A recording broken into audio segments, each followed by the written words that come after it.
Assalamualaikum warahmatullahi wabarakatuh.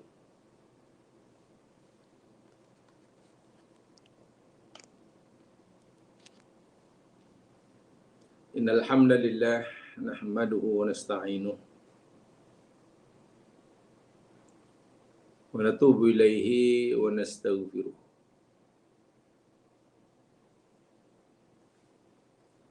Wa na'udzu billahi min syururi anfusina wa min sayyiati a'malina. May yahdihillahu fala mudilla lahu wa may yudlil fala hadiya lahu.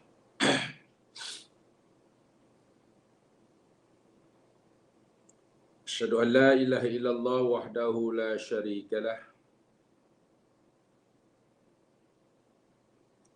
wa asyhadu anna Muhammadan abduhu wa rasuluh. Allahumma salli ala Muhammad wa ala ali Muhammad. Assalamu alayka ya Rasulullah. Assalamu alayka ya Nabiyallah. Rabbi israh li sadri wa yassir li amri wahlul 'uqdatam min lisani yafqahu qawli. Amin. Qala Allah Ta'ala fil Qur'anil Azim ba'da a'udzu billahi minasy syaithanir rajim.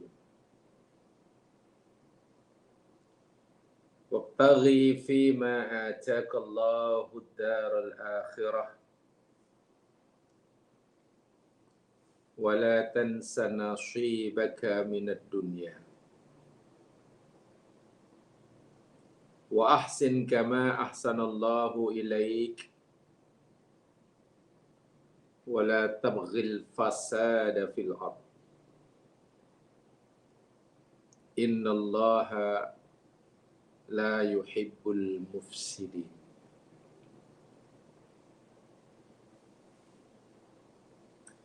Dan carilah oleh kamu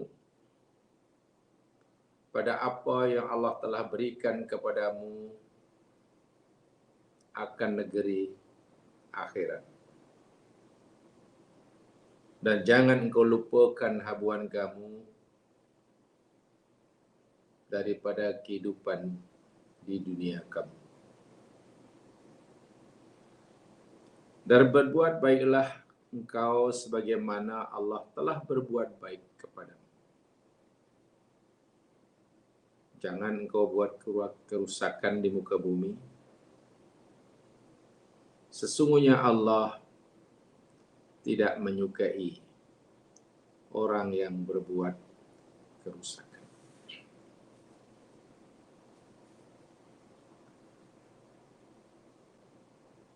Jemaah para pendengar yang dirahmati Allah sekalian, alhamdulillah lagi sekali kita dapat bersua bagi menyambung pelajaran kita tentang arti kehidupan yang sebenar sebagaimana yang dijelaskan oleh Allah di dalam firman-Nya maupun oleh Nabi di dalam hadisnya.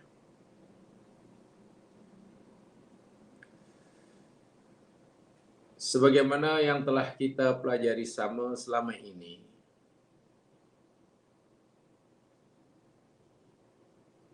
bahawa tujuan utama kita dicipta oleh Allah dan dihidupkan di muka bumi tidak ada duanya, melainkan semata-mata untuk kita mengabdikan diri kepadanya. Wa ma khalaqtul jinna wal insa illa liya'budun.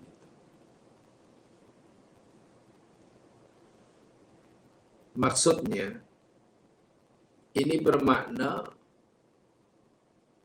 hendaklah kita memastikan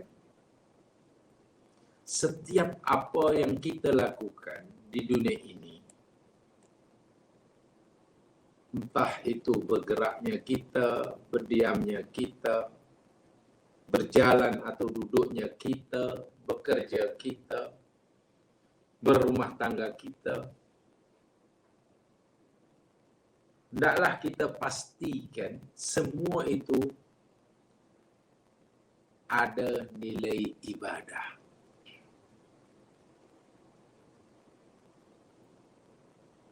Ada nilai ibadah.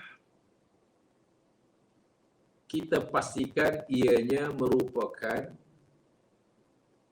cara kita menunjukkan pengabdian diri kita semata-mata kepadanya. Ini telah kita pelajari panjang lebar pada siri yang lepas. Insya Allah, cara kita memandang kehidupan dunia menjadi tepat. Atau kalau bolehlah mungkin katakan paling dekat kepada yang benar. Jika kita memahami apa arti sebenar, maksud sebenar daripada kalimat ibadah tersebut, ubudiyah tersebut. Jikalah kalimah ibadah, istilah ibadah ini kita sempitkan pengertiannya,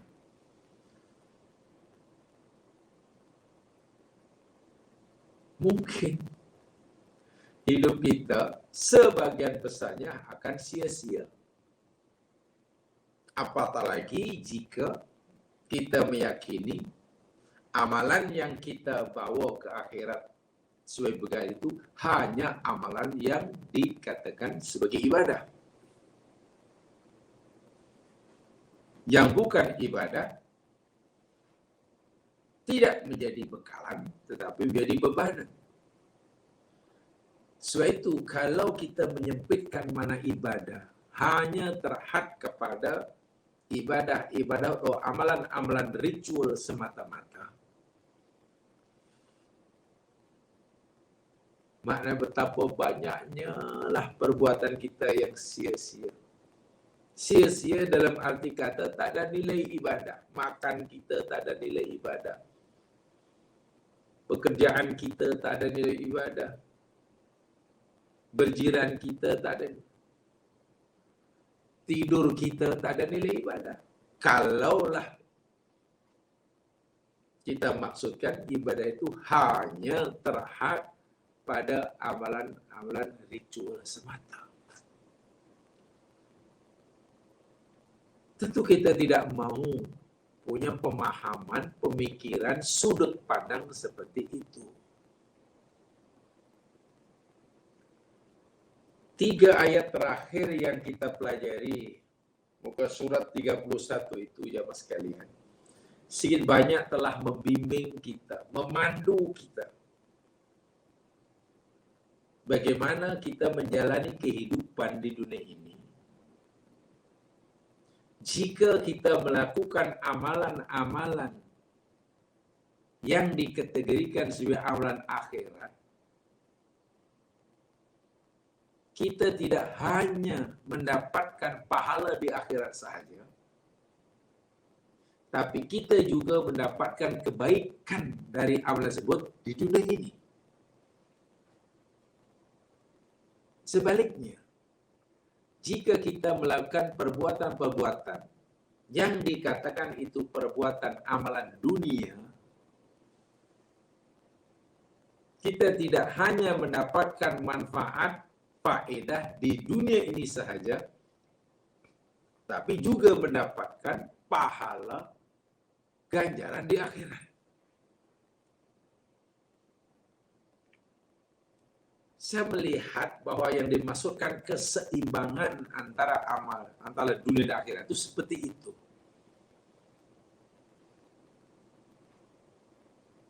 Secara pribadi, saya tidak melihat maksud keseimbangan itu katalah ada benda yang seimbang mesti sama, katalah ada benda 100 dibagi 2, sehingga 50-50. Tidak. Itu bukan seimbang. Ibarat dunia dan akhirat ini 100% lah. Supaya seimbang, maka mesti 50-50. Ini 50%, ini 50%. Bukan. Itu bukan seimbang. Dan kalaulah kita bahagi dunia dan akhirat, lalu kita beramal dengannya seperti itu, ya kita rugi dunia dan rugi akhirat. Apa yang saya fahami, yang dimaksudkan keseimbangan antara dunia dan akhirat itu, yakni pastikan amalan yang kita lakukan di dunia ini, masa dunia, jika amalan itu dikategorikan sebagai amalan akhirat, contohnya sholat, zikir, baca Quran, pergi haji, puasa, pastikan amal-amal tersebut tidak hanya membolehkan kita mendapatkan ganjaran di akhirat, seperti mana Allah janjikan, tapi hendaklah kita juga mendapatkan manfaat dan kebaikan dari amalan tersebut di dunia. Itu seimbang. Contoh betul, orang yang sholat, orang yang puasa akan diberi ganjaran di akhirat, itu jelas. Itu jelas, kita wajib yakin. Tapi apakah kita hanya puas bila kita hanya mendapatkan ganjaran di akhirat sahaja dengan sholat kita, tapi tidak mendapatkan kebaikan di sini? Apa kebaikan di sini? Allah kata sholat itu mencegah fahsya dan mungkar. Solat itu adalah didirikan lidzikri, agar kita sentiasa mengingati Allah, agar kita sentiasa mengambil berat peringatan Allah. Suatu jika orang rajin solat, tapi fahisha dan munkar juga istiqomah, coba apa manfaat solat bagi orang itu? Jangan-jangan di akhirat pun nanti tidak mendapatkan pahala solatnya. Karena di dunia pun dia tidak mendapatkan manfaat daripada sholatnya. Itu yang saya maksudkan seimbang. Jadi bukan sekadar simpel, lebih menyatu. Gitu lah. Sekali buat satu-satu amalan, manfaat dunia dapat, manfaat akhirat dapat. Jadi macam mana dikatakan seimbang? Puasa. Betul, orang yang berpuasa, Allah janjikan di akhirat dapat pahala besar, bahkan di surga ada pintu namanya Rayyan. Pintu Rayyan. Pintu surga yang hanya boleh dilalui, dimasuki oleh ahli puasa. Shaimun. Yang sudah bergelar shaimun sahaja yang dibenarkan masuk surga melalui pintu Rayyan. Betul? Kita yakin, yakin-yakinnya. Kan itu syariat. Tetapi agar maksud firman Allah atau istilah kita dunia akhirat itu seimbang. Seimbang bukan maknanya 50-50 ya.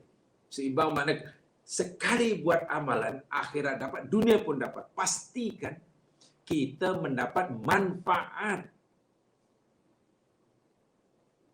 daripada puasa yang kita lakukan itu, manfaatnya di sini sebelum kita mendapatkan di sana. Bukan la'alakum tattaqun puasa itu. tujuan dia. Lalu apa itu takwa? Nah, kita telah jelaskan dalam kelas yang lain ya, kelas lain. Zakat demikian juga. Sebaliknya bila kita melakukan amalan-amalan yang nampaknya amalan itu amalan dunia, kita mengkategorikannya sebagai amalan dunia umpamanya. Pastikan walaupun amalan itu semacam amalan dunia semata-mata, kita tidak hanya mendapatkan manfaatnya di sini saja, tapi juga ada ganjaran di sana. Ganjaran di sana. Tidur umpamanya. Tidur itu kan amalan adat. Adat. Apa manfaat tidur? Banyak. Semua kita tahu apa manfaat tidur. Oh iyalah, kalau tidur boleh rehat, kalau tak tidur nanti bahkan ramai orang yang hidup macam-macam penyakit bermula daripada tak mampu, tak boleh tidur. Banyak manfaat dunia di sini. Tapi pastikan dengan tidur itu juga kita mendapat ganjaran di akhirat. Ya. Tengok macam mana Nabi nak tidur. Tidur itu suruhan Allah, ya mas sekalian. Saya kadang-kadang berfikir begini. Makan, tidur. Itu apakah betul hukumnya secara mutlak? Saya katakan hukumnya hanya harus. Jangan-jangan tidur itu pun hukumnya wajib. Coba, orang tidur itu bermakna orang yang tidak lagi punya peluang dan tidak lagi punya keinginan untuk maksiat. Saya ulangi. Orang tidur, ketika tidur, mana orang itu sudah tidak punya peluang, bahkan tidak punya keinginan untuk buat maksiat. Jadi tidur boleh dianggap sebagai penghalang orang itu daripada melakukan maksiat. Coba kalau orang nak tidur diniatkan seperti itu. Apakah tidur? Apakah orang itu hanya akan mendapat manfaat tidur di sini dan tidak akan mendapat ganjaran di akhirat? Wah, so pahalanya ya sekalian. Tidur macam itu tidak boleh hanya dianggap itu tidur dunia. Bukan, bahkan ada nilai ukhrawinya walaupun tidur. Bekerja, mencari nafkah, tadi saya katakan. Ya itu ya. Memang begitulah manusia hidup, mesti perlu makan, kena cari rezeki, kena bekerja, apa itu. Pastikan bekerja itu bukan sekadar kita mendapat manfaat di sini saja. Pastikan juga dapat ganjaran di akhirat. Caranya, hadisnya telah kita pelajari sama. Bahkan Quran telah memberitahu kita, perintah mencari rezeki oleh Allah diikut sertakan diiringi dengan perintah beribadah, perintah bersyukur. Tu ketika kita bicara dalam siri-siri yang lepas, perintah mencari rezeki itu dirangkaikan oleh Allah dengan perintah menyembahnya, perintah mensyukurinya. Oh, Masya Allah, itu bila dikupas luar biasa itu. Ya. Ayat yang seperti itu bila dikupas, Masya Allah. Ya, perintah mencari rezeki dirangkaikan oleh Allah dengan perintah menyembahnya dan perintah mensyukurinya. Apa tuh? Surah Al-Ankabut dulu yang kita pelajari. Surah Al-Ankabut ayat 17, ya saya masih ingat. Surah Al-Ankabut ayat 17, jamaah rujuk semula. Sehingga bila orang keluar mencari rezeki, keluar pagi balik malam, rezeki yang halal, bagi menyara hidupnya, menyara keluarganya, menyara orang tuanya yang dah uzur seperti mana dilakukan oleh kedua anak perempuan Nabi Su'aib. Itu ibadah, bukan hanya sekadar mendapatkan apa yang dicari sehingga dapat menyara memenuhi keperluan hidupnya, makan minumnya, tapi dapat ganjaran. Nabi kata fisabilillah. Ini yang saya pikir maksud keseimbangan antara dunia akhirat. Antara kehidupan dunia akhirat seimbang, maksud saya justru menyatu. Sekali kita melakukan satu perbuatan, kalau perbuatan atau amalan itu amalan yang nampaknya dunia, kita bukan hanya mendapatkan manfaat dunia saja, tapi juga dapat ganjaran di akhirat. Demikian juga kalau kita sedang melakukan amalan-amalan yang nampaknya amalan akhirat, termasuk kata amalan akhirat, kita bukan sekadar mendapatkan pahala di akhirat sahaja, tapi kita juga mendapat manfaatnya dunia. Menyatu. Ini yang saya sebutkan dahulu, dunia dan akhirat. Kehidupan dunia dan kehidupan akhirat. Dua benda yang boleh dipisahkan, tetapi tidak boleh dipisahkan. Saya sering menyatakan, mengingatkan, kehidupan dunia dan kehidupan akhirat, dua benda yang boleh dibezakan, tetapi tidak boleh dipisahkan. Mesti menyatu. Pastikan amal-amal ibadah akhirat yang kita lakukan bukan sekadar mendatangkan pahala di akhirat sahaja, tapi juga mendatangkan manfaat yang kita rasakan di sini. Jadi di dunia ini.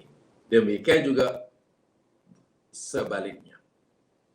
Itu yang saya maksudkan.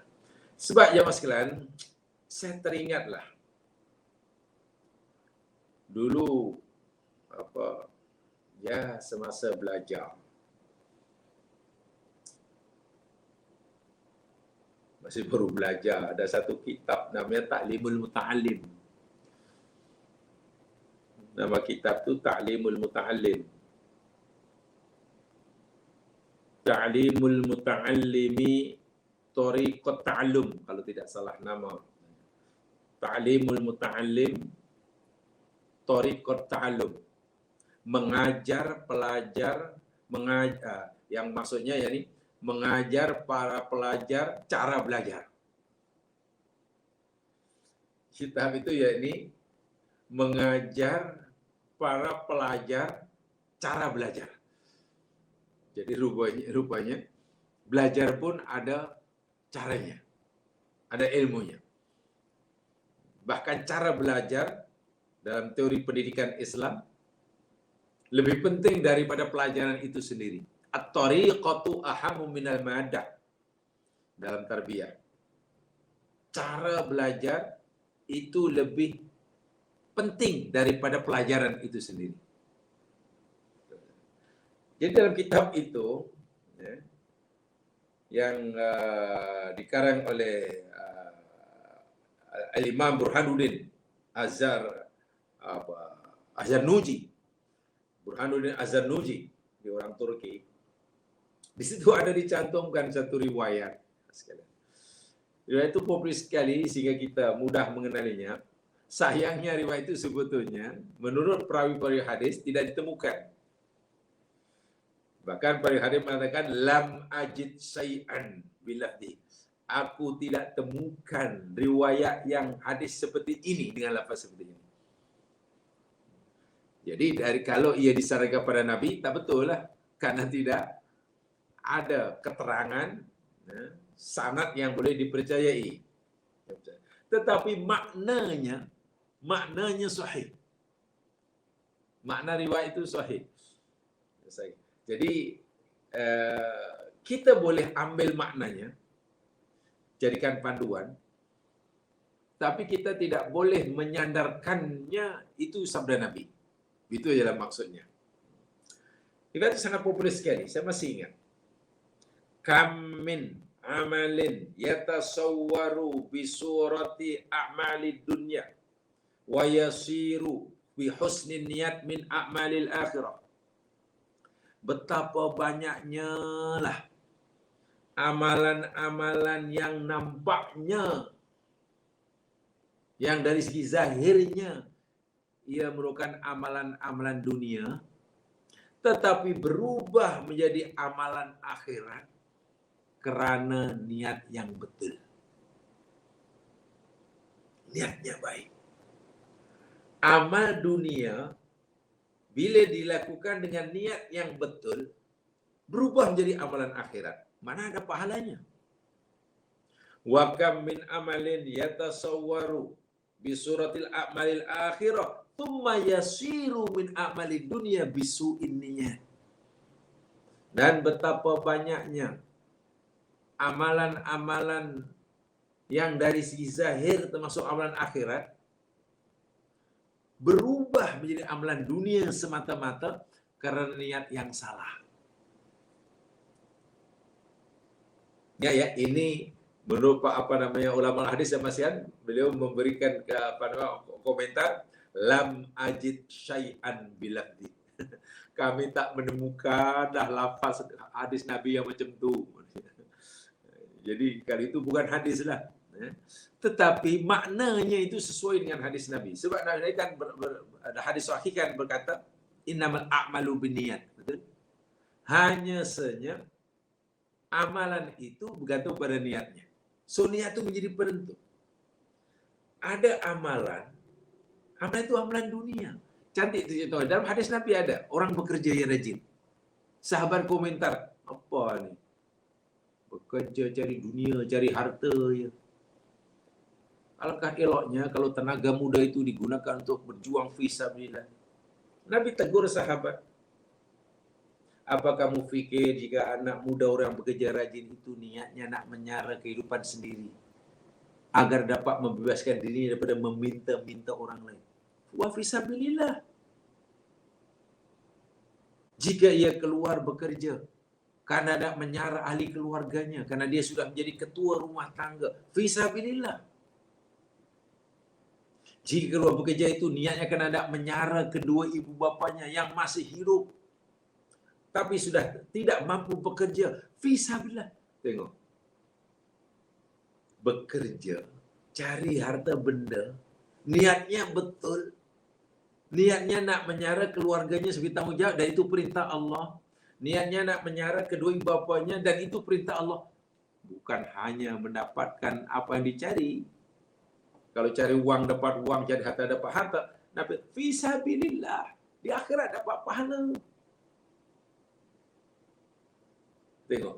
Jadi ada amalan dunia. Bila niatnya betul, tentu amalan dunia amalan yang haruslah makan. Itu amalan dunia kan. Tidur, berjalan, rehat, apa lagi? Masya Allah.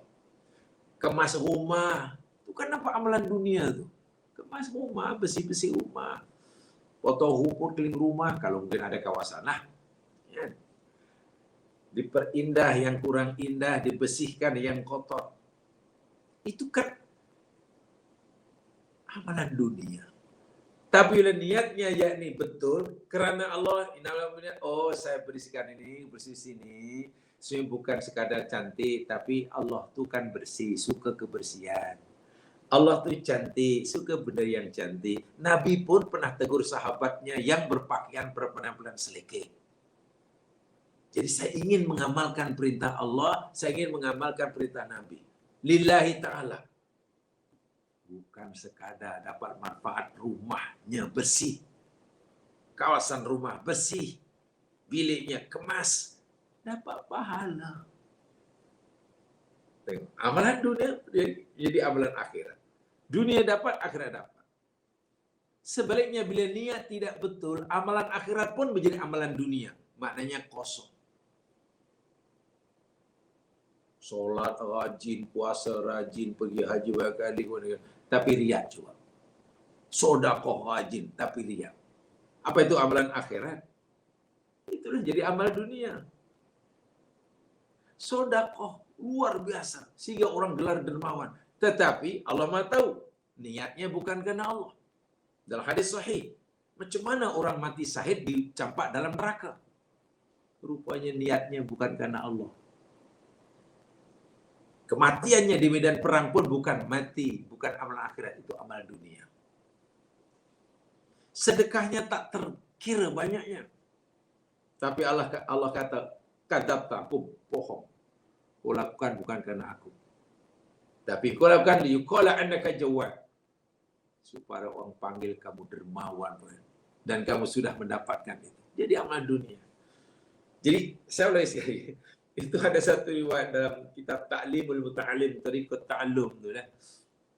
Betul, itu bukan hadis ya. Jadi kita tak boleh kata qala Rasulullah, tak boleh. Karena memang bukan hadis Nabi. Yang kata hadis Nabi itu karena ulama-ulama hadis, pakar hadis memberi komentar. Kalau komentar itu saya simpulkan, kemudiannya pendek saya. Lam ajid syai'an bilang. Kami tak temukan dalam kitab hadis mana pun hadis yang lafaznya seperti ini. Tetapi maknahu sahih. Makna yang ada dalam itu sahih. Jadi kita ambil maknanya. Karena ada hadis-hadis yang lain tentang niat, tentang hati. Nah inilah. Jadi macam mana supaya amal dunia, tidak hanya dunia, tapi menjadi amal akhirat, niat karena Allah. Macam mana supaya amal akhirat tetap menjadi amal akhirat, tidak menjadi amal dunia, niat karena Allah. Karena bila diniatkan, bukan karena Allah, amal akhirat ibadah pun jadi amal dunia. Tapi jika niatnya betul. Nah, di sini pentingnya niatnya. Jadi memanglah si pengarang kitab Ta'limul Ilmi waktu itu meletakkan riwayat ini di bawah niat pelajar. Oh itu bagus, saya masih teringat sekali. Bahkan dianggap kitab wajib dipelajari bagi pelajar-pelajar yang ingin belajar di tempat itu. Ta'limul Muta'alim. Nama kitab Ta'limul Muta'alim, Tariqat Ta'allum. Ya, ini banyak talah tebal sangat. Dianggap kitab wajib. Walaupun setelah belajar rupanya memang adalah riwayat-riwayat yang dinisbahkan pada Rasulullah, rupanya bukan daripada Nabi. Bahkan lemah, ada yang lemah, ada yang itu. Dan itu tugas pengaji hadis lah. Jadi kita tidak meyakini itu datang daripada Nabi, tapi kita mengambil maknanya yang menepati hadis-hadis Nabi yang sahih. Kenapa jemaah sekalian? Kalaulah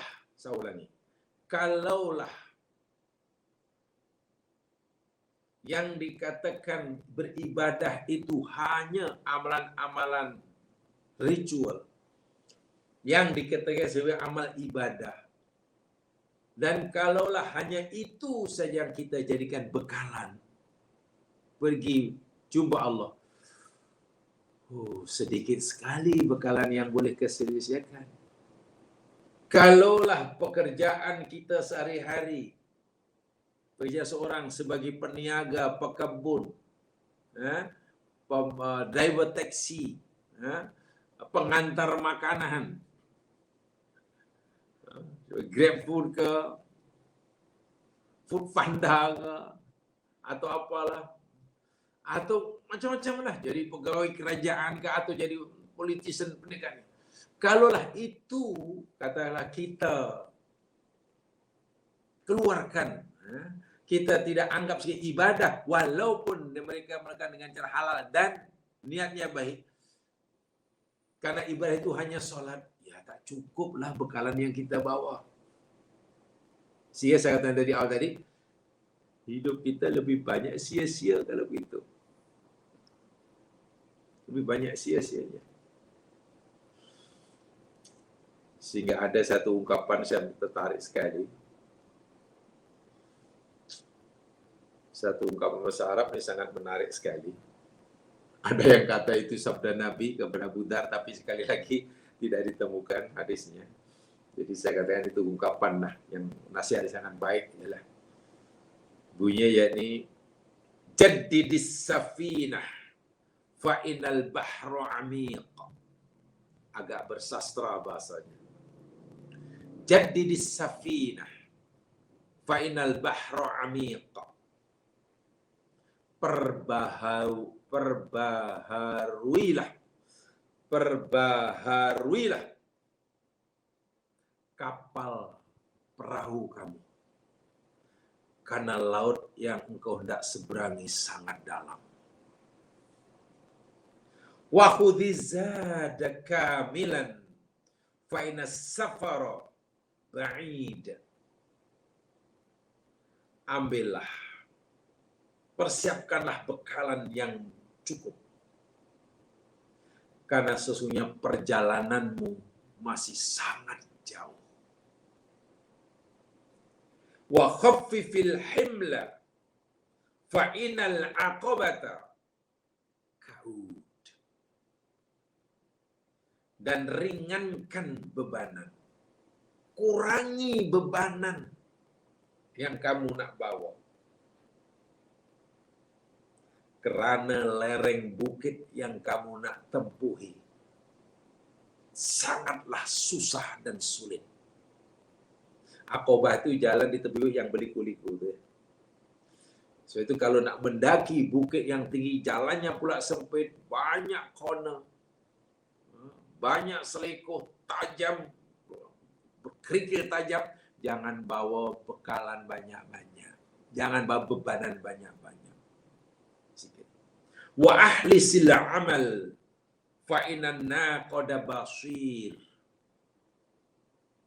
Ikhlaskan beramal.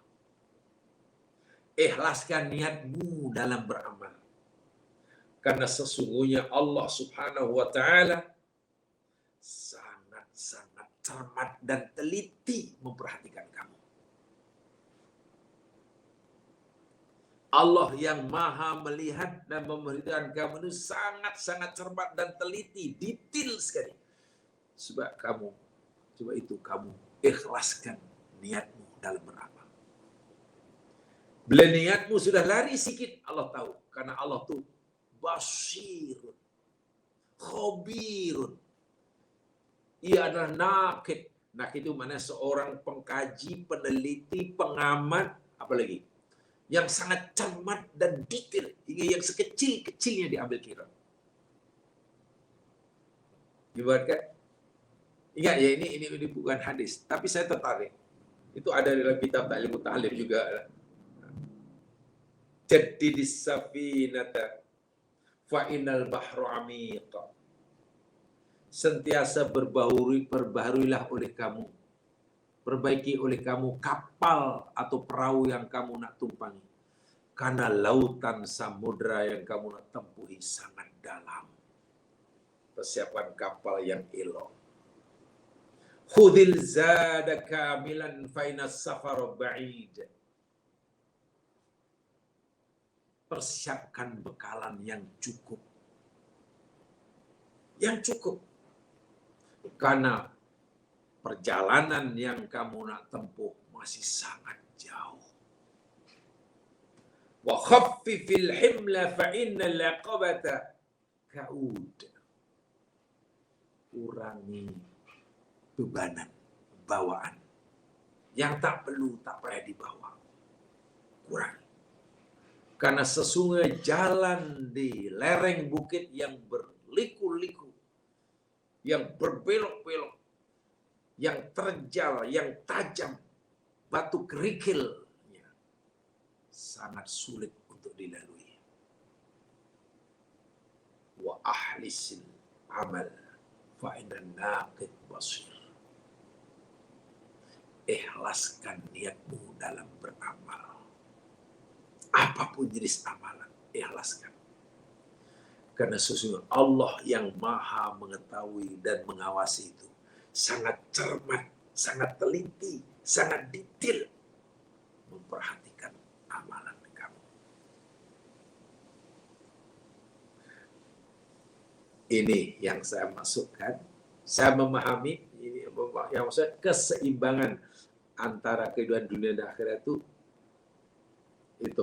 yang sama. Jadi bukan seimbang. Maksudnya kalau dunia akhirat itu kata 100, lalu kita bagi 2 sehingga bila ditimbang sama 50-50. Saya tidak pikir begitu. Mungkin jamaah boleh punya pendapat yang lain, dipersilakan.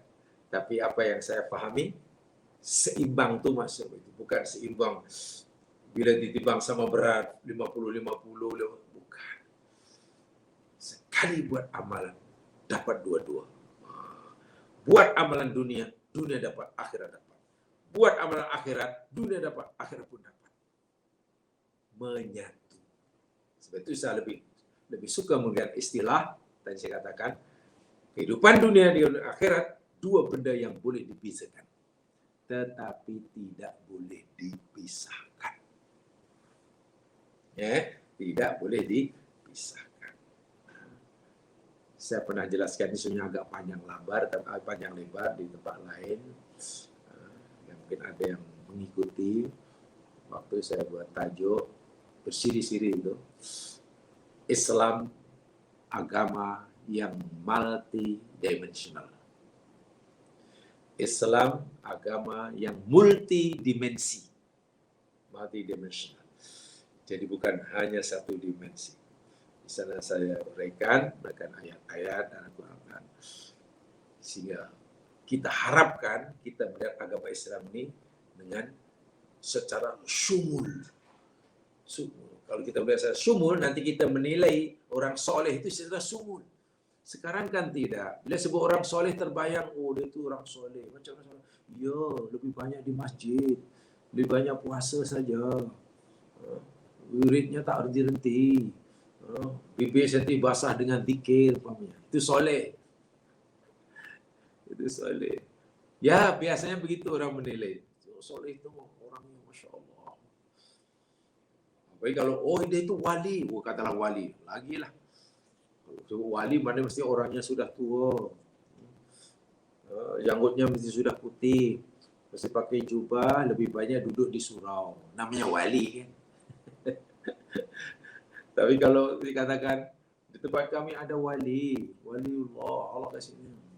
Di mana orangnya tak, saya pergi masjid tak jumpa orang tu. Dah, dia sedang di pasar, dia sedang jualan sayur.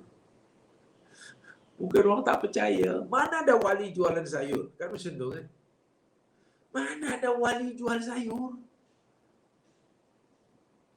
Takkan wali masih perlukan makanan?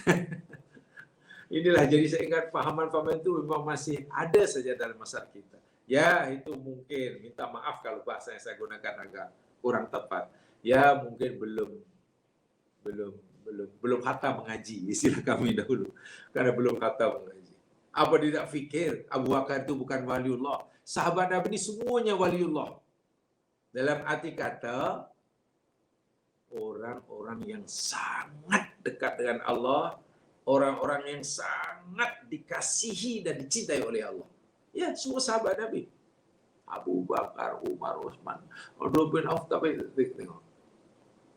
Macam mana? Gaya hidup Abu Bakar, gaya hidup Abdullah bin Auf. Sibuk dengan perniagaannya, masa berniaga. Sibuk dengan kebunnya bagi yang berkebun.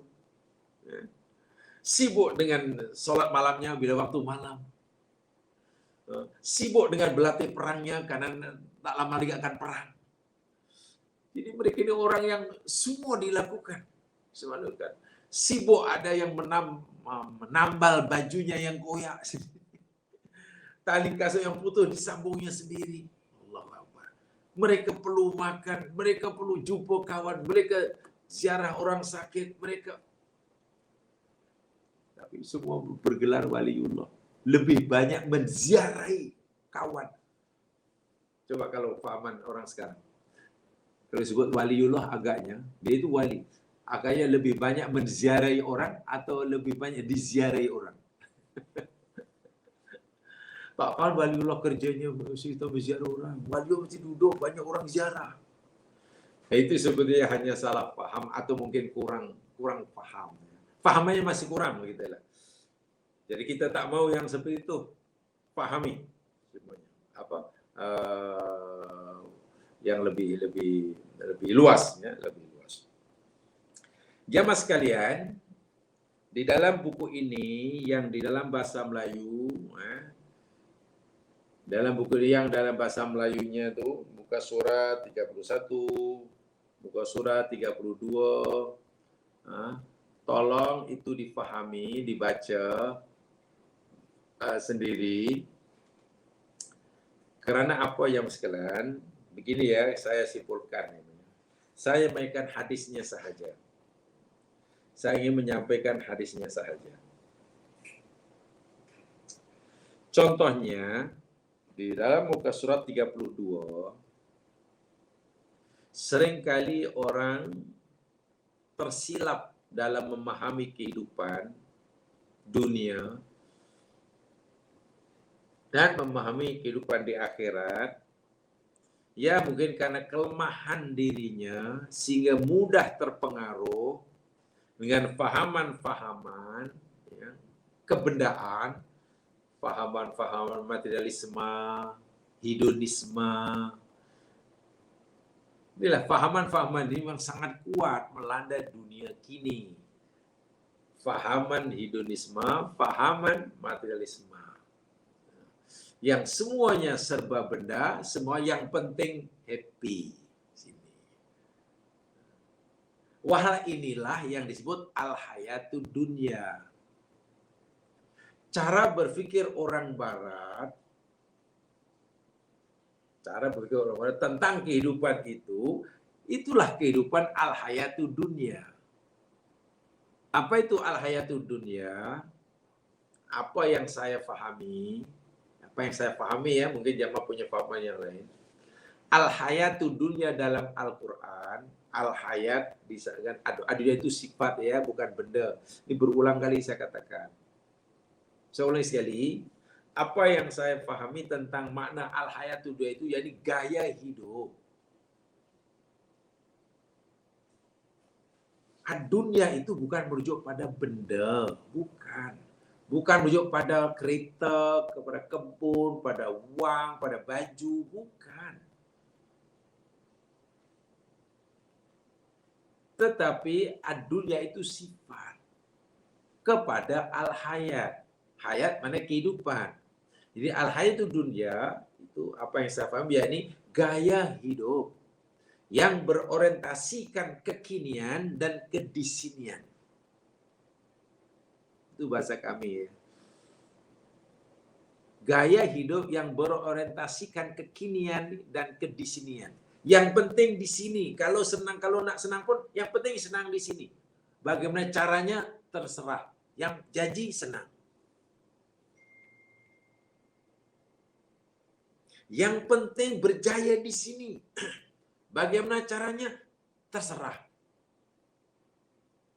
Hidup sini, makan di sini, sehat di sini, senang di sini, terpuji di sini, disanjung di sini. Ini namanya al-hayatud dunya. Dan itu yang ditawarkan oleh orang-orang barat. Itu yang ditawarkan oleh fahaman-fahaman kebendaan, madia, materialisme. Itu yang melanda dunia dan budaya hedonisme. Tengok akhirnya. Sehingga ramai orang, Masya Allah, kalau tak punya, katalah benda yang orang lain punya, rasa hidup ni tak ada makna. Contoh yang kecil mungkin anak-anak muda, kalaulah katalah masih handphone Nokia yang lama, malu rasanya nak tampil. Apa orang lain pakai handphone yang bercanggih-canggih, awaknya handphone yang tak berani sebab pakainya, ini akhirnya macam mana supaya aku dapat handphone baru sama dengan mereka? Ya kalau mampu mungkin tak apa. Tapi kalau mampu pun, kemudian dia memiliki juga, walhal ia tidak memerlukannya. Dia tidak memerlukannya. Hanya ingin dilihat, mengikuti mereka. Yang penting cara jadi sama. Punya, inilah keyakinan diri tampil. Pun tak boleh juga. Kan tidak boleh membelajarkan iman Allah hanya mengikut keinginan, bukan keperluan. Salah lagi. Lebih-lebih lagi dia tak mampu. Rasa-rasanya hidup macam ni. Orang lain dah punya itu, saya mesti punya ini. Apapun caranya. Nah inilah yang namanya al-hayatud dunya itu. Semua yakni tanda arah sedia diukur dengan yang serba kini dan serba di sini. Dan ini barat tawarkan itu. Ya lihat sajalah. Dan Nabi telah memberitahu kita, hati anak Adam ini sentiasa muda, walaupun usianya terus bertambah. Usia boleh bertambah, umur boleh bertambah angkanya lah walaupun haknya berkurang. Umur mungkin boleh sudah jadi 70 tahun, 60 tahun, 65, 70, 80 boleh tambah. Tapi Nabi kata, hati anak Adam sentiasa muda terhadap dua perkara. Apa dia? Hubbud dunya, tulul amal. Panjang angan-angan dia. Bayangkan orang yang sudah berumur kata Allah 80, tapi angan-angan bukan cita masih nanti. Dan yang diangan-angankan, yang diharapkan itu semuanya serba kini dan serba di sini. Cintanya kepada dunia yang di sini masih lebih. Saya nemu satu contoh. Ini segala contoh ya, masih hanya minta maaf contoh ya, tak ada kena-mena sama hidup maupun yang meninggal.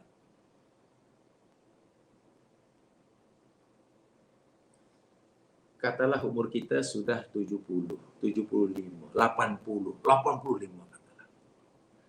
Ada orang mungkin kata sudah 80 lebih. Yang dari segi sunatullah biasanya kalau dah 80 lebih dan dah kesehatan pun menurun, maknanya ya jangka hayat yang baki itu tinggal sekejap lah, tinggal sikit. Apa yang Allah berikan berupa nikmat untuk dimanfaatkan di sini, rumah, tempat tinggal, kendaraan, simpanan, katakanlah, ya.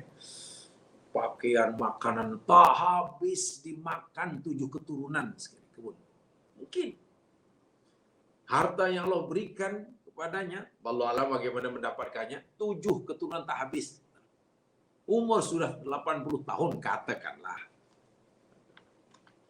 Tapi karena hubbud dunyanya,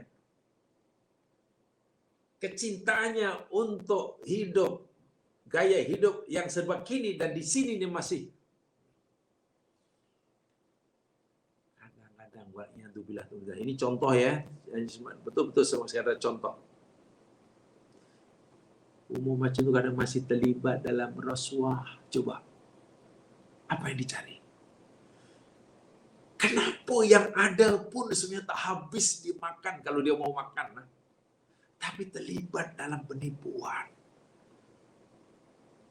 Terlibat dalam pergaduan merebut satu hal.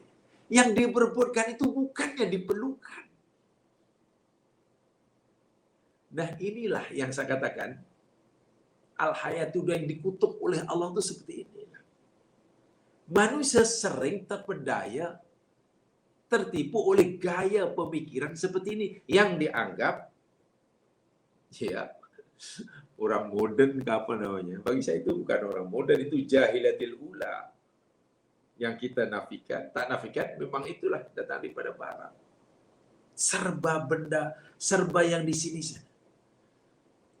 Ada orang kata ini kalau dari segi wajar tak wajar, sebenarnya keduanya tak wajar ya. Sebenarnya tak boleh. Yalah patutlah, umur dia baru 29 tahun. Dia ingin itu, ingin ini, sehingga sanggup melanggar peraturan agama, undang-undang negara, menipu sana, patutlah, masih muda.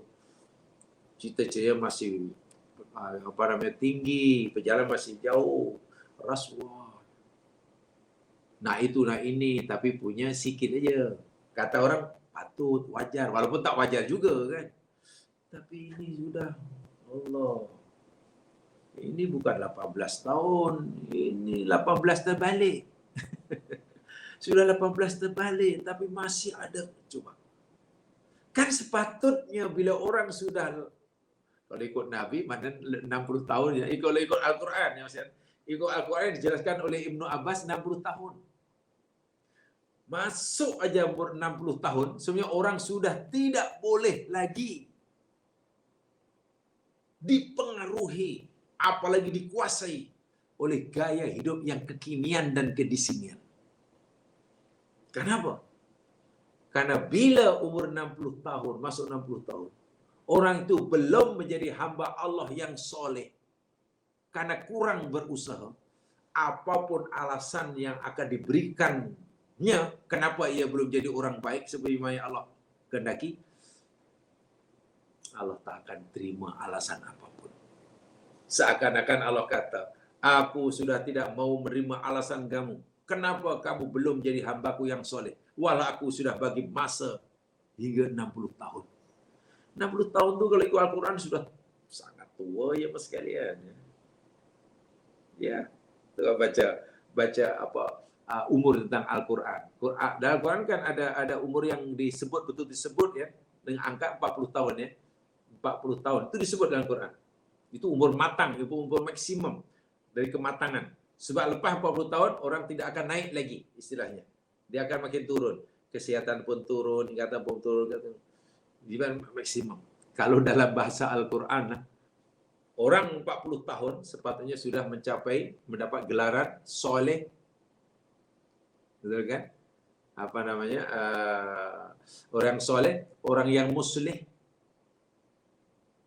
Soleh, muslih. Orang yang taib. Orang yang bertaubat. Sakir pertama. Umur 40 tahun kalau ikut Al-Quran mesti sudah bergelar syakir, bersyukur, soleh, muslih, taib, muslim. Sepatutnya sudah ada 5 itu, melekat ketika umur 40 tahun. Artinya bila umur 40 tahun dipanggil oleh Allah terus masuk surga. Tapi karena kita ini penuh kelemahan, kekurangan, dan Allah Maha tahu, seakan-akan Allah kata tak apalah. Walaupun kau sudah umur 40 tahun yang sepatutnya kamu dah mencapai 5 makom ini, tapi nampaknya belum, tak apa. Alasan kamu penat, kamu susah, kamu sibuk, diberikan lagi. Jadilah 45, jadilah 50, jadilah. Ditambah-tambah. Tapi dia pun 60. Belum mendapatkan ini. Syakir, soleh, muslim, taib, muslim. Allah tak mau lagi menerima apapun alasan kita. Itu 60. Mana sudah bersih, tidak boleh lagi kita dicangkam, dipengaruhi oleh gaya hidup kekinian dan kedisinian al-hayatud dunia. Tapi karena mungkin jiwa kita lemah, rapuh, pemikiran-pemikiran di barat dianggap, wah, ini jalan hidup yang paling sempurna. Tawaran yang mereka berikan cukup menggiurkan, ya hanyutlah. Ya hanyut. Jadi pokok pangkal mesti ada dalam diri kita. Lebih-lebih lagi, Nabi telah memberi peringatan pada kita, muka surat 32, tolong dibaca sendiri ya, saya jelaskan maksudnya dan saya bacakan nanti dalilnya. Telah masuk ke dalam perangkap biawak, lubang biawak. Ini kan Nabi SAW, jemaah sekalian, kan pernah bersabda dalam hadis sahih. Karena terikut-ikut dengan pemikiran yang tidak islami, sedikit, akhirnya bukan menjadi pengikut, mungkin menjadi teman setia mereka. Jika yang diikuti ini masuk lubang biawak sekalipun, dia masuk ke dalamnya. Dan itu dinyata oleh Nabi dalam hadis Bukhari, betul. Daripada Abu Sa'id Al-Khudri radhiyallahu an, baginda bersabda, la tattabi'unna sunana man qablakum shibran bi shibrin. Sungguh pasti kamu akan mengikuti, kata Nabi. Sungguh pasti kamu akan mengikuti gaya hidup. Sunnah ni gaya hidup lah. Cara mereka, cara makan, cara pergaulan, cara mencari ekonomi, cara memandang jawatan, cara memandang, menilai harta benda. Itu sunnah. Bisa lebih gunakan istilah gaya hidup orang-orang sebelum kamu. Sejengkal. Mana? Sikit-sikit. Ikut sikit-sikit. Dira'an bidira'in. Sehasta. Mulai ikut sikit-sikit. Mereka berjaya mempengaruhi kita umat Islam yang punya pegangan syariat Islam, ya sikit-sikit dapat murid kita. Sejengkal-sejengkal, sehasta-sehasta. Karena walaupun sedikit, tetapi konsisten. Sikit-sikit tapi konsisten bertambahnya. Hatta lau salaku hujro dabbin la salaktumuh. Sehingga apabila mereka masuk dalam lubang dob,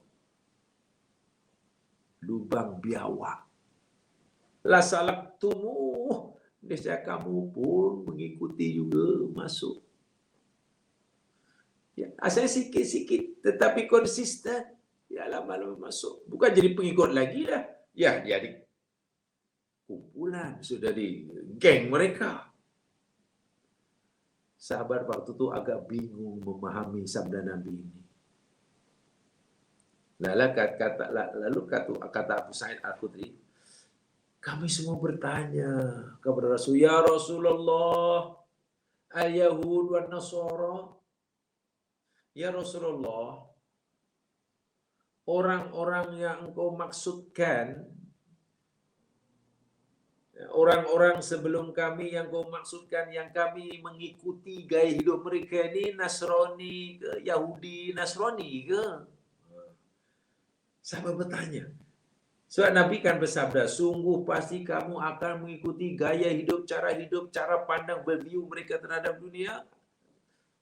Sikit-sikit, sejengkal-sejengkal, satu-satu. Sehingga bila mereka masuk lubang biawak pun, kamu ikut di belakang. Sahabat macam, siapa yang dimasukkan? Ya Rasulullah, yang kau maksudkan orang-orang sebelum kami, yang kami sentiasa mengikuti mereka, sikit-sikit tapi konsisten ni, maksudnya Yahudi, Nasrani ke? Nabi tak kata ya, Nabi tak kata tidak, tapi Nabi malah tanya balik. Qala, Nabi berkata, faman? Faman tu maknanya, kalau bukan mereka siapa? Itu maksudnya. Nabi, jawaban Nabi tak kata iya, Yahudi, Nasrani, atau bukan. Tak, jawaban Nabi luar biasa. Mereka tanya, jawabannya pertanyaan. Faman? Lalu siapa? Maksudnya, kalaulah yang aku maksudkan itu bukan Yahudi dan Nasrani, lalu menurut kamu siapa lagi? Siapa lagi? Mereka lah. Masya Allah. Dan mari kita renungkan. Ini pemusnah yang sekalian. Secara jujurlah, ada satu kajian, tapi kajian itu belum menyeluruh, ya, belum lengkap. Hanya dituangkan dalam satu artikel dalam majalah. Ini di Indonesia, ya, Indonesia. Saya lupa. Pernah menarik itu kajian itu, kalau diteruskan menarik.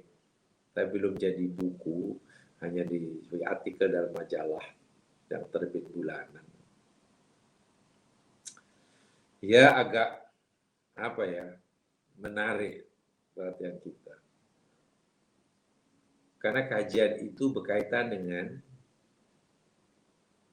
sejauh mana orang-orang mukmin Muslim meniru, coba mengikuti gaya hidup non-Muslim. Dan sejauh mana, segigih mana orang-orang non-Muslim meniru gaya hidup orang Muslim. Ya, agak mengejutkan. Itu kajian yang tidak mudah sebetulnya, ya. Tapi ya karena belum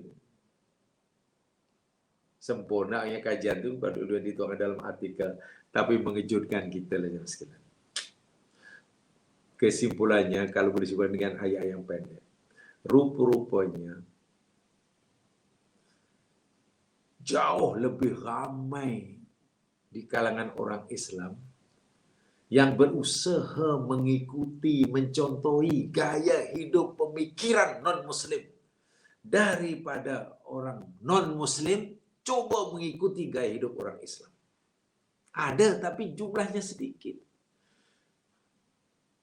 Karena rupanya si Pak Kaji ini, kaji sosial ini zaman sekarang ini, ya tertarik dengan sabda Nabi ini. Nabi telah bersabda mengingatkan umatnya 14 abad lebih yang lalu. Betul ke? Umat Islam ini mengikuti. Sebab pada zaman Nabi, ya tak begitu ketara lah. Gaya hidup sahabat Nabi mana boleh mencontohi mengikuti Yahudi. Apa Nabi di bawah apa pengawasan Nabi. Ada sahabat report contoh, ada sahabat jumpa Nabi buat laporan, ya Rasulullah, nak lapor ya, nak buat laporan, nak buat report. Ni kami perhatikan ni ya Rasulullah, ni orang Yahudi di kanan kiri kita ni suka dia memanjangkan, membiarkan misainya dan menggunting mencukur janggutnya. Itu dilaporkan. Kami perhati kebanyakan Yahudi ni ya Rasul. Menggunting janggutnya, mencukur janggutnya dan lalu Nabi kata, ya kalau begitu kamu biarkanlah janggut kamu dan cukurlah misai kamu. Tengok. Supaya mukhalafah. Supaya berselisih. Yang lain datang, ya Rasulullah, kami perhatikan Yahudi di Madinah ini setiap kali nak solat lah, cara mereka suka tanggal kasut. Nak solat aja kasutnya ditanggal, nak solat dia tak tanggal kasut. Itu pun sahabat perhatikan ya mas sekalian. Apa sabda Nabi? Ya kalau begitu nanti kamu solat pakailah kasut kamu. Wahai kamu Muslim, nanti sholat pakai kasut. Ya tentulah masjid Nabi tidak seperti sekarang ya. Tujuannya apa? Supaya berbeza dengan mereka. Sehingga kemungkinan sahabat-sahabat Nabi, orang Islam pada zaman yang hidup pada zaman Nabi, mengikuti gaya hidup Yahudi Nasrani itu kecil sekali. Kemungkinan itu boleh katakan sangat kecil. Kalau mungkin kata tak ada lah, tertutup lah. Ditambah pula sahabat Nabi ini berusaha bermati-matian agar gaya hidupnya sentiasa menyelisihi Yahudi Nasrani. Itu dalam masalah adat tuh. Pakai selipar itu kan masalah adat ya mas sekalian. Berpenampilan ada misalnya kan adat. Itu pun Nabi kata, kalau kamu dalam berbeza mereka. Dalam ibadah pun. Ya. Dalam ibadah pun Nabi suruh menyelisih mereka. Ya Rasulullah, ini Yahudi itu puasa Muharram 10. Kata mereka itu tanda kesyukuran. Karena Allah telah selamatkan Musa dahulu dari kejaran Fir'aun.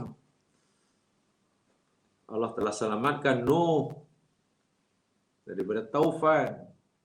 Dan mereka berpuasa hari yang ke-10. Dan Nabi tahu itu. Lalu Nabi kata, ana ahaqqu bi Musa. Ana ahaqqu minkum bi Musa. Aku lebih berhak memuliakan Musa daripada kamu. Nabi pun puasa. Diperintahkan sahabatnya untuk berpuasa 10. Bagi yang telah berpuasa, suruh terus sabu hingga petang hari. Bagi yang paginya telah bersarapan, telah makan, ya terus puasa saja. Siapa puasa sunat kan boleh tak payah niat daripada malam. Makan dulu, teruskan. Tapi ada pula yang laporan, ya Rasul, si Yahudi ini masanya puasa 10 saja. 10 aja, 10 hari bulan aja, tanggal 10 aja. Asyura. Nabi kata, jika sekiranya aku menemui umurku panjang hingga tahun depan, kita akan puasa hari yang ke-9 dan 10. Kita tidak hanya puasa 10 sahaja, kita juga tidak puasa. Tidak puasa 9 juga. Tengok. Ya sayang sekali umur Nabi tak sampailah bulan Muharram tahun hadapan. Tapi Nabi dah bagi arahan. Hatta bab ibadah pun. Puasa itu kan ibadah. Dalam syariat mereka suruh apa puasa. Dalam syariat kita ada puasa. Tapi ke syariat mereka puasa 10. Kita 9. 9, 10. Supaya berbeza. Jadi pada zaman ketika umat Islam dicontohkan oleh Nabi agar mereka punya gaya hidup yang berbeza dengan Yahudi, termasuklah dalam bab ibadah. Tiba-tiba Nabi bersabda, nih, sungguh pasti, la tattabi'unna itu ya mas sungguh pasti itu taukid itu sumpah itu. Sungguh pasti kamu akan mengikuti gaya hidup orang sebelum kamu, sejengkal, sehasta. Mereka masuk lubang dok kamu. Ya terkejutlah sahabat. Ya Rasul, macam mana kita pasti akan begini bila gagal ya Rasul? Lagi pula adakah orang yang kau masuk ke Yahudi? Kalau bukan mereka siapa? Tak terbayang ya masalah dalam fikiran sahabat waktu itu. Orang Islam punya gaya hidup, punya cara menilai kehidupan dunia macam orang bukan Islam. Tak terbayang dalam fikiran sahabat pada masa itulah. Tapi Nabi pasti tidak berbohong. Nabi tidak hanya memberi peringatan kepada sahabatnya yang hidup pada masa itu sahaja. Nabi memberi peringatan pada seluruh umatnya hingga akhir zaman. Kalau mungkin sahabat memahami hadis ini agak pelik, rasanya tak mungkin ya Rasul. Kami hidup di ajaranmu ya Rasul. Apa gaya Yahudi ini? Gaya makan, gaya apa semuanya. Yahudi bagi salam, kalau cuma salam angkat tangan, Nabi kata, jangan angkat tangan. Ada yang mereka akan sambil begitu, jangan. Ada sambil tunduk, jangan. Bagi assalamualaikum. Ya, semua dicontohkan oleh Nabi. Ya, kita boleh kata tujuan supaya orang Islam mukhalafah. Atau supaya orang Islam tidak menyerupai, tidak terpengaruh, tidak mengikuti, lebih tepat kalau tidak mengikuti gaya hidup mereka. Dalam bahasa lebih luasnya berkaitan dengan tajuk kita, agar orang Islam punya cara, tanda arah sendiri, kayu pengukur sendiri, parameter sendiri untuk menilai kehidupan dunia, tidak sebagaimana cara mereka melihat dunia dan isinya. Dan mereka berjaya. Sahabat mungkin tak terfikir. Hadis Nabi ini anggap, susah juga nih amaran Nabi ini. Tapi mereka tak begitu khawatir sebab hidup di bawah bimbingan Nabi. Coba sekarang hari ini. Kita baca hadis ini dan kita fahami dalam konteks kita hari ini. Adakah hadis Nabi ini benar mustahil? Berlaku ya mas sekalian. Telah terjadi. Umat Islam bukan sejengkal, bukan sehasta menilai al-hayatu dunia macam orang Yahudi Nasrani menilai. Ya tengok saja. Etos kerjanya kadang sama ya. Etos kerja sama. Walaupun Islam ada mengajar etos kerja sendiri. Gaya berpenampilan, berpakaian sama, ya lebih kurang. Gaya pergaulannya sama, lebih kurang sama. Minta maaf. Mungkin cara berpolitiknya pun lebih kurang sama. Antara orang Islam dan Muslim, ya mungkin cara berpolitiknya sama. Boleh kita buat garis pemisah yang betul memisahkan sehingga antara Muslim dengan non-Muslim ini cara berfikirnya tentang al-dunia berbeza macam siang dan malam. Tak ada. Sempadannya tidak jelas. Tidak jelas sempadannya. Bukan macam malam dan siang, gelap dan terang. Samar-samar macam tengok ini Muslim tapi kenapa dia macam yang dia kata bukan cara Islam. Ini macam mana? Allahu Akbar walillahillah. Betul ya hadis ini. Sekarang terbukti. Dan Nabi telah beritahu kita 14 abad yang lalu. 14 abad yang lalu. Ketika sahabat pun macam pelik memahami hadis. Sebab Nabi kata, la tattabi'unna. Itu saya kata tadi, taukid. Sungguh pasti. Sungguh pasti. Nah inilah.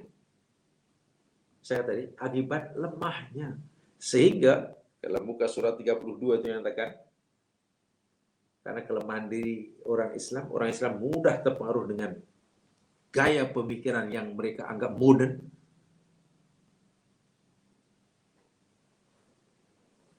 Sehingga ekstrim melihat kehadiran dunia seakan-akan segala-galanya. Atau mungkin ekstrim melihat dunia ini kotor belaka sehingga perlu ditinggalkan semuanya. Kedua-duanya salah. Melihat yang di sini segala-galanya sehingga mengabaikan di sana. Atau melihat di sini adalah kotor semuanya, najis semuanya,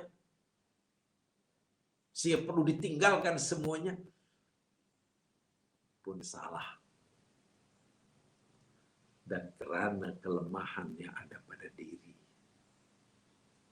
pertahanan diri yang lemah, sehingga hadis Nabi yang dikatakan oleh Imam Bukhari ini hari ini terbukti depan mata kita. Dan wal'iyadzubillah tsumma na'udzubillah, astaghfirullahaladzim, mungkin kita termasuk daripada mereka yang Nabi sabdakan ini. Mari kita koreksi diri kita. Mana agak-agak dalam kehidupan kita ini, aspek mana dalam kehidupan kita ini yang kita sebenarnya mencontohi, mengikuti sunnah mereka, bukan sunnah kita. Sehingga sulit ya mas sekalian. Sulit sekali. Ada katalah pasangan pengantin, majelis kenduri, majelis menyambut kelahiran. Majelis menyambut kelahiran anak. Dalam Islam ada kan majelis menyambut kelahiran anak, yaumul milad, namanya akikah. Dalam Islam ada ya mas sekalian, ada. Majelis menyambut hari lahir, ada tak dalam Islam? Ada. Bila? Sekali seumur hidup. Bila? Ya itulah. Akikah itulah. Minggu pertama itulah. Sembelih kambing, seekor anak perempuan, 2 ekor anak lelaki. Digunting, dibutakkan kepalanya, ditimba rambutnya, lalu sedekah mah atau perak seberat itu. Jamu orang, beri nama yang baik. Dikhatan kalaulah perlu. Dan sudah itu saja. Macam mana majlis itu, jemput orang makan, sudah makan. Makan balik selesai sudah. Itu kan acara ini, itu kan yang kita disuruh oleh Nabi buat macam tu kan. Sederhana semua. Iya, memang sederhana. Islam itu mudah. Tapi tengok. Adakah semua orang Islam mengadakan majlis akikah sesederhana itu? Atau mungkin ada yang Allahu Akbar walillah. Sunnah agama mana pun diambil sikit-sikit. Mungkin sunnah tu nenek moyang yang syirik diamalkan. Kena ada upacara pijak tanah lah, upacara naik tangga lah, upacara macam-macam lah. Kena digunting sikit, masukkanlah dalam air kelapa.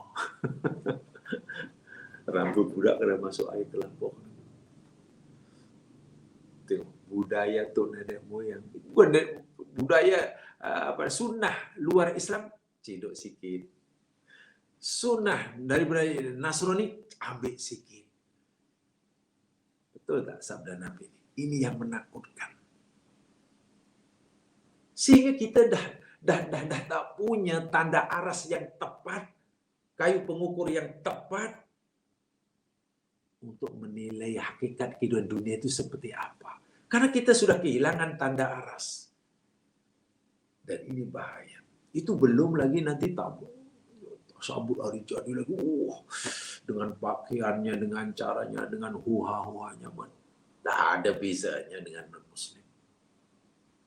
Tak ada bezanya. Hari raya. Boleh kita bergembira? Boleh hari raya. Namanya Yaumus Surur. Raya puasa. Bergembira. Sehingga karena itu hari itu bergembira, kita diharamkan berpuasa. Kan haram puasa. Tapi adakah cara kita meraihkan hari raya? Sebagaimana yang disuruh oleh Allah. Atau sudah terpengaruh, sudah masuk. Dipengaruhi oleh sunnah man qablakum. Masuk nampak macam tak ada bezanya. Ini raya Islam ke raya Hindu ke. Banyak yang sekalian. Banyak. Dalam berekonomi, dalam beransuransi, dalam sewa menyewa, pajak gadai. Kadang masih dalam tutur kata, berpolitik, dalam berpenampilan. Dalam berpenampilan, menampilkan diri, mana ada berpakaian, dalam susah dah nak bezakan ini muslim ke bukan muslim.